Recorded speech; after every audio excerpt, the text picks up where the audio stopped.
My name is Palaniappan Ramaswamy. I've been asked by Kannan to actually speak about my experience on university admissions.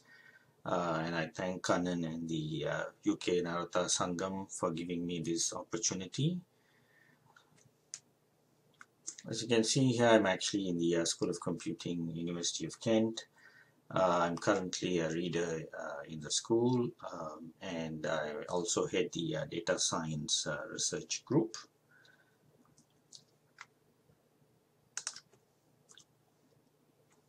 So just a bit about me before we go into the admission details. I'm originally from Malaysia, so I've worked in a number of different universities like University Malaya and Multimedia University in Malaysia. And then I moved to Singapore. I was with Nanyang Technological University. And my first UK appointment was at Essex. And then I spent a couple of years in Wolverhampton as well. And I've now been with Kent for about 7 years. Out of that, about 5 years as admissions officer. I've already stepped down. It's been about 2 years since I stepped down from admissions. But given the experience that I had previously, I thought it would be useful to spend some time discussing about the experience in terms of the university admissions. Right, some disclaimers. Obviously, I'm speaking from my experience as what I've seen as good applications and bad applications. This may not necessarily be how the other admission officers will see. So that is something that you need to keep in mind. So what I will really advise is take some of these suggestions, but also speak to the career advisor in school, and don't be limited by some of these examples that I've actually given here. And most importantly, as you probably know, do not try to copy some of this information, because the UCAS personal statement, for example, has very strict plagiarism check. So I think it's very important that you actually write on your own. So I'm actually just going to give some generic advice. So it's not really about the whole application process. Obviously, with regards to the dates and also with regards to specific discipline, which I believe Dr. Kumar has already spoken, for example, on the medical school applications. So those are very specific, but I'm just going to touch a bit on general advice. So you would obviously need to speak to the university that you are interested in applying in terms of the tests that they require, and maybe other requirements, maybe like interview and so forth. Okay. So in this regard, it will be very useful if you visit the open days, if not already, and ask a lot of questions. And often I find it easier for students to actually ask questions to the students who are studying there. So that's the student ambassadors in the open days. So because generally they will be able to give you a better idea of the programs there, the teaching quality, and so on. Okay, so also, of course, you should speak to the staff, but also speak to the students if you have the opportunity. And it's also very important that you do your research, because you'll be spending many years, 3-4 years, maybe even more than that, if you're doing a longer course like medicine. So it's very important that you actually spend time trying to find out about the university, what's good, what's bad. And also, depending on your circumstances, maybe you like to stay closer to home, or maybe you like to stay further away from home. What are the accommodation facilities available there, and so forth. Okay. So these are very general, and of course the important ones like the job prospects, what's the teaching quality, what's the support available, even scholarship, and so forth. Okay, So I will touch some of these in the next few minutes. So university, obviously, this is something which you will be thinking of. Which university should I apply? There's so many universities in UK. When I used to work in Singapore, it was very easy. There were only two big universities, Nanyang and National, so not much of a choice. But that's not the case here. You have tons of universities, some really very highly ranked, some very averagely ranked, some very poorly ranked. So you will need to then decide which university that you could apply. Obviously, Oxbridge is famous, as we all know. But there are also the other 24 Russell Group universities. Of course, you also have the Redbridge, which is actually part of Russell Group, to be honest. And you also have a lot of universities that used to be colleges, that used to be technical colleges, and these used to be more of a vocational type of training, but they have received the university status in 92. So these are usually known as the post-92 universities. Now, generally, the post-92 universities are not as highly ranked as the older universities. So the older universities are those universities, that's been around for a long time. And even in the 60s and 70s, a lot of universities came up, like Kent, Essex. So these are the slightly older universities, and they are usually highly ranked compared to the post-92. But nevertheless, the gap is actually becoming less. So now the post-92 universities are also catching up to be similarly ranked as the older universities. Of course, you can also use the league tables, such as the Times Higher Education, Guardian, Good University Guide, and so forth. There are plenty of league tables out there, but these are the famous ones. So I will show you a few in a while, but you also need to understand there's something called TEF, Teaching Excellence Framework, and there's also something called Research Excellence Framework.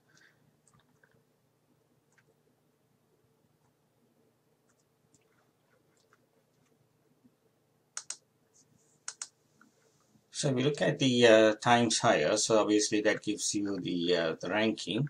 But this is usually the ranking based on research, usually. So that's why you find the research active universities in the top, and the other universities usually go below. So you can see this is mainly based on research excellence framework.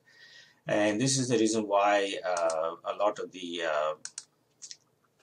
universities actually do research to actually improve their ranking. And they also get funding from the government for their research.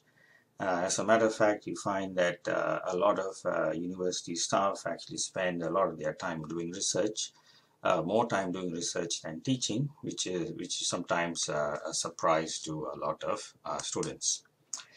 Then, of course, if you look at the Guardian table, right, you can see there's a lot of these universities there, and there's lots of these columns which actually gives you all the different types of based on different types of criteria, a score for each university. So generally you find that the satisfaction score, right, so that's actually quite important in terms of the teaching. So that's quite useful for you to actually understand the teaching quality, and that's usually based on student satisfaction survey. The average entry tariff is, of course, based on the grades that the students actually enter. The higher it is, the more difficult it is to actually get a place in general. The value-added score is actually where it's based on the level of the students that they are entering and the level that they graduate. So if the value-added score is higher, what that means is that students are entering maybe at a lower level, so basically not very high tariff, but they actually land up getting a good class, maybe like first class and second upper. So that's actually shows some potential in terms of the teaching quality. So if the value is higher, that means there is some good teaching there. And of course, you also need to look at the career prospects after a certain number of months. Whether you can get a job or are you going to study further. So you see that that's the percentage. And usually you should look for something above 90% because that means that you have a good chance of getting a job. Okay. And this continuation value is also important because that tells you from the first year to second year what is the continuation rate, and you find a lot of students tend to drop from the first year to the second year. That's the drop off is usually quite high. So usually once they pass the first year, get to the second year, usually they can actually go on to the final year. Similarly, of course, you can also look at, this just in general, but maybe if you want to look at a specific field, for example, computer science, then you can actually look at specific field, specific universities and their ranking based on that. Now, the other one which I was saying was the teaching excellence framework. So this is actually where you can see the teaching quality. So this is an assessment that's done by the government, and it's actually universities will either get a gold award, teaching a silver award, or a bronze award. Obviously, gold means it's good, right? And you find that the universities, the government wanted to do a TEF rating for each subject, but because of COVID, it has been postponed. But what you can actually do is that you can actually use this as a guide to see what is the teaching quality like. If it is silver, it's probably okay, but obviously gold is good. If it is bronze, then I'll probably avoid the university. So that something must be not right. But surprisingly, a lot of good universities, like for example, you see here Bristol, that has got only a silver.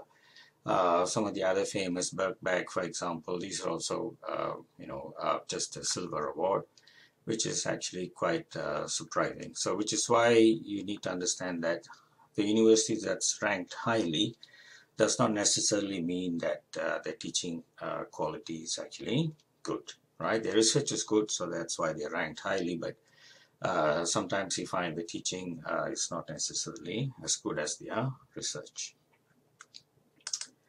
Okay, so let's go back to the slides. Okay, so now in terms of grades, obviously some universities will have other tests like the math and the STEP. Some universities will have interviews, and if you have a chance to be interviewed, take the chance, take the opportunity, because that's very useful. That's the opportunity to actually go and meet the admissions team and actually show them why they should actually take you. So it's a very good opportunity. Don't be scared. Prepare well for it. Do your research on the university. Find out about the course, the modules. Find out more details about what is required for the course, and then go there fully prepared for the interview. And show your passion, your interest in the course and in the university, and that will very likely be a positive thing for your application. Now, there's also the insurance and the main choice, which you probably would have been told by the school advisor. So the main choice is where you really want to go, and the insurance is of course your backup. So usually the insurance is the place where the grade requirement is lower than the main choice, right? That's usually the case. And what you need to do is, of course, you need to be quite careful when you actually make the two choices, the insurance and the main choice. Although UCAS is becoming more flexible now, so they're allowing you to actually change. For example, there's this adjustment procedure. So once you get the results, within a couple of days, you can actually apply for other universities if you've, for example, got a higher grade than you expected. But the problem, of course, is that some of these good universities may already be full by the time of clearing. So that's why you need to actually weigh your choices very carefully in terms of the insurance and the main choice. Now, in terms of the grade, right, so that is a bit of a secret here, because a lot of you may not realize that universities, although they are non-profit organizations, they need students to actually survive. Obviously, some of the good universities, they get a lot of research income, but they still need a lot of income from students, and therefore they would actually need certain number of students in order to actually run the universities.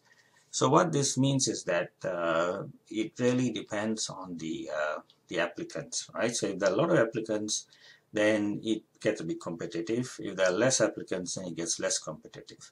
And in general, what that means is that the grade that they give you, for example, if it is a B is a grade, then generally they would be willing to go down slightly lower. So although this is not always true, if you look at the top ranked university like Oxbridge, for example, they usually get the students that they're looking for. So that might be a bit difficult, but slightly below that, even if you look at Russell Group, usually they will fall one grade. As a matter of fact, 2 years ago, I think they actually fell, they went down 2 grades lower than their offered entry tariff. So don't be worried too much if your predicted grades is slightly lower than what they're looking for, because usually they will be fine with slightly lower grades. Okay, and that comes to the personal statement, which is relatively important, and I will actually spend the rest of the time on that. So as it says, personal statement is personal, right? So you shouldn't copy all. There's lots of tons of examples out there. Look at all these examples, but then the personal statement should be personal. So it should be something which is relevant to you. And the admissions officers are very experienced, and then they have read thousands of statements. So they really will know whether the statement is genuine or whether it's been copied from somewhere or it's been actually been professionally done by other people. Okay, so it's very important that you do it, and because it represents you. Okay. Now the starting line, it has to be a bit punchy, but then without being cliche. So what that means is that generally I find a lot of students, they say that, oh, okay, from the age of 5 I've always wanted to do computer science. So you begin, it doesn't really make a lot of sense when you read that. So you need to be very careful of saying that it's been your passion since you were wearing diapers and things like that. So that doesn't make a lot of sense. Okay, so it's important that you show a lot of passion and motivation, but that usually comes from personal experience. So you could say that as you are growing up in a teenager, for example, in terms of computing, maybe you always had a lot of computers at home, maybe you assembled, computers, maybe you played a lot of computer games, and maybe that's how your liking came for computer science. I'm just saying an example. Obviously, for different fields, it could be something else. So that's why it's very important that you actually be realistic and, show that the passion and the motivation to do the course is actually coming genuinely from some personal experience. Obviously, this is, if you're going for an interview, then that's relatively easy to show. You can actually show this because you'll be seeing the admissions officer in person. But if not, then you have to try to explain this through the personal statement. Okay, and I always find that it's very useful to have some work experience and placement. For example, a lot of the companies have 1 week work placements. Some even have 1 day, short 1 or 2 days. So if you have an opportunity, then you should definitely grab that opportunity and get some working experience, placement experience, because that's actually will show very clearly that you have actually worked in an environment that's actually similar to the course, And that's something then you can actually use that to say that, yes, I've got the experience, this is what I really want to do. So it's not a bluff. Okay, so that's something which is very useful. And of course, a lot of students say that, oh, I've got this knowledge, I've got that knowledge, but that's not very useful, because what is useful for the admissions officer is to know if you have used the knowledge for something. Okay, so maybe you have used the knowledge in your projects, maybe you have done some work. So try to actually say that. Okay.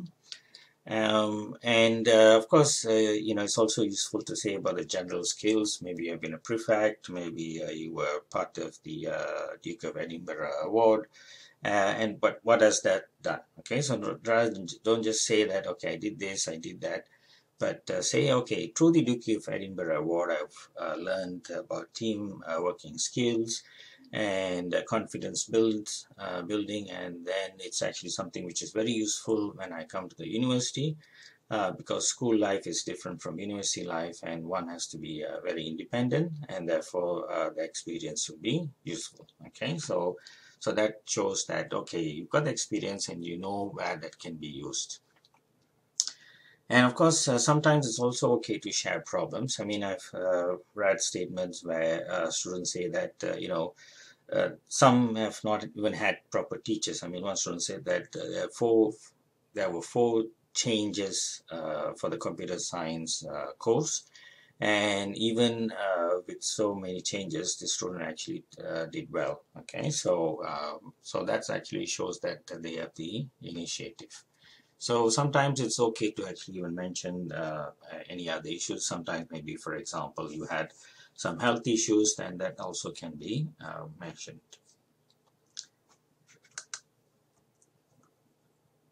Right, and in terms of grades, so it's not really necessary for you to mention the grades, because this is something that your teacher will actually mention in the reference. So, but what you could actually mention is that, okay, I'm generally good in maths, and then because of that I took a lot of part in the competition, for example, and won a lot of prizes. So that's maybe might be more relevant. And I also find a lot of students tend to write a lot about the course itself, but then that's not necessary, because the admissions officer obviously will be experts in the field. So there's no point writing that, okay, I know this topic, and this topic. But what is more important is that you need to actually say, what is it that and where can it be used. Or if, for example, if you've read a book, then how it has influenced you, or what have you understood from the topics or from the book, and maybe even offer some of your thoughts and suggestions as well. Okay. And another useful thing which should mention is that what do you see yourself after some years? Okay, for example, after graduation, what is it that you want to do? So I think that shows some ambition, a line of vision for the future. So that's also very useful. And finally, you should end something with, the statement with something positive, show some eagerness, saying that, okay, I'm looking forward to the university life, to explore my dreams of becoming a computer scientist, and so forth. Okay, so, say something nice and end the statement. Okay, so it's very important, some final tips. It's very important not to be generic, so be specific. It's a personal statement. Some universities don't have interviews, so this is where the personal statement becomes even more important. You have only about 4,000 characters, if I'm not mistaken. I'm not sure whether it's changed now, but this is how it used to be. So you need to use active terms, and you need to use your choice of words carefully, so that you can actually express yourself more by using less words. Okay. And it's also very important to be modest. So don't be arrogant, saying, oh, I'm an A-star student, you should take me in, or something like that. And finally, as I said a couple of times, don't copy, be yourself, right? So this personal statement is about yourself. So don't try to actually copy what others have written out there. All right. I think with that, I think that's it. So good luck with your applications. I hope that's been useful. But there's some very specific pointers that you need. Maybe you can get back to Kandan perhaps, and then maybe I could have another session specifically addressing those points, right? And finally, thank you for the opportunities and all the very best.